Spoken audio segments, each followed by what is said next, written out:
तजर्बा करें, देखें कि मुझ पर, चलो मैं कहीं भी जाता हूँ या जाती हूँ इबादत करने, क्या मुझ पर खुदा की नजर आती है? अगर नहीं आती तो आपका कहीं भी जाना बेकार है। इससे अच्छा आप घरों में रहा करें।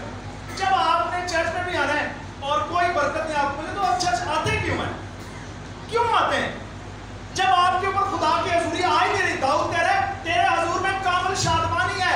इस बात का तजर्बा करें कि वो दाऊद क्यों कह रहा है कि तेरे हजूर में कामिल शादमानी है, क्योंकि जब खुदा की हजूरी किसी कलीसिया पर आ जाती है तो उस वहां पर खुदा का जलाल नजर आता है, वहां पर खुदा का जलाल आ जाता है।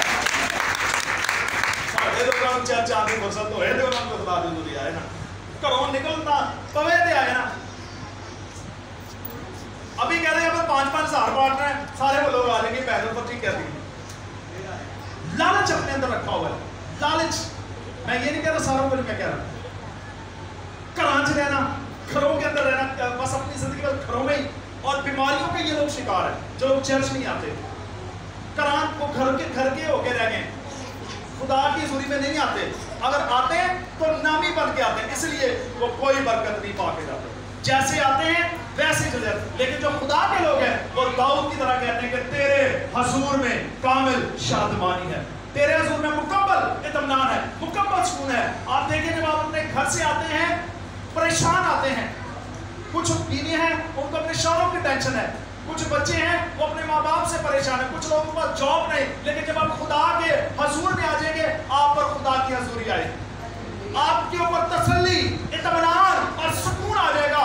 ये इस बात को जाहिर करता है कि खुदा की हजूरी और उसकी ममूरी आप पर आ रही है, आप पर ठहर रही है, और खुदा आपको जो है मुकम्मल इत्मीनान, मुकम्मल सुकून और मुकम्मल शादमानी आपके अंदर डाल रहा है। अजीजों, आज सुन, अगर आप मुझे सुन रहे हैं, अगर आपके कान हैं, तो अजीजों, क्या खुदा की हजूरी आप पर आ रही है? क्या उसका रूह आपको टच कर रहा है? उसका रूह कैसे टच करेगा? कैसे आप उसकी हजूरी में आएंगे? जब आप पूरे तौर से उसको अपना आप सबमिट कर देंगे। आपका ध्यान सिर्फ और सिर्फ खुदा पर होगा। मैं आपको सच कह रहा हूं, सच बात बता रहा हूं कि आप देखें उस वक्त खुदा का जलाल आप पर आएगा, आपके घरानों पर आएगा। खुदा आपको बरकत देना शुरू कर देगा जब उसकी हजूरी और उसकी ममूरी आप पर आ जाएगी।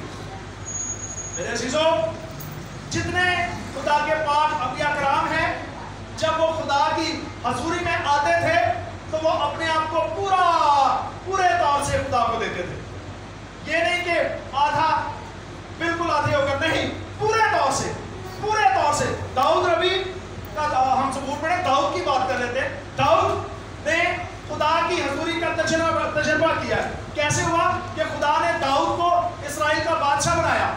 खुदा ने उसे पूरे जो 12 कबीले थे उनका हेड बना दिया, उनका सदर बना दिया, उसे बरकत दी, और दाऊद ने पूरी जिंदगी जो है अपनी लाइफ खुदा को लिए रखा और खुदा के साथ चलता रहा और उसका तजर्बा करता रहा। और यही बात थी कि जितने उसके दुश्मन थे, जो उसको तंग करते थे, जो उसके साथ जंग करते थे, खुदा ने दाऊद के को उन सबों से जो है वो रिहाई दी।